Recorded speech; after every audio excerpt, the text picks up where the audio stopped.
Una sa ating mga balita, umarangkada ang ekonomiya ng bansa sa listahan ng Doing Business Report ng World Bank. Kabilang ang Pilipinas sa Most Improved Countries in Asia, kung saan umangat ng 30 beses ang ranking nito. Ang magandang balita, hatid ni George Bandola. Nasa top 10 ng Pilipinas sa mga bansang napadali ang pagnenegosyo ngayong taon. Sa Doing Business 2014 report ng World Bank, pang-apat ang Pilipinas sa 10 bansang may pinakamalaking pag-angat. Mula sa 138 na ranggo noong nakarang taon, nasa 108 na ngayon ang ranggo ng Pilipinas. Ilan pang mga bansang nagpakita ng pag-angat ang mga bansang Ukraine, Rwanda, Russian Federation, Kosovo, Djibouti, Cote d'Ivoire, Burundi, Macedonia at Guatemala.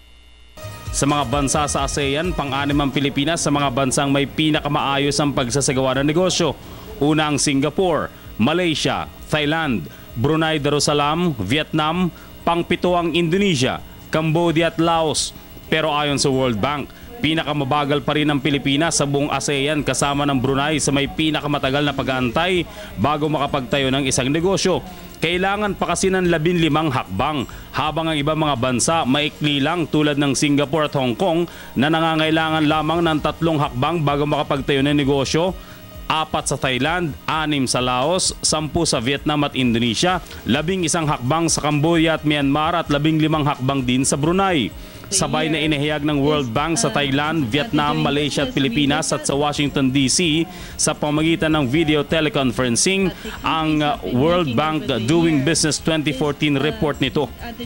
11 proseso ang pinagbasehan ng pag-aaral ng World Bank.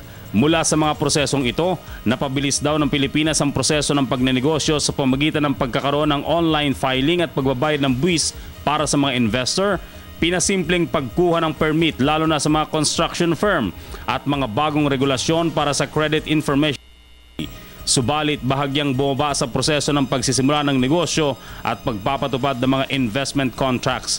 Paliwanag ng World Bank, dahil daw umangat ang mga ibang bansa kaya nahila nito ang ranggo ng Pilipinas sa mga nasabing aspeto. Para sa Telebisyon ng Bayan, George Bandola.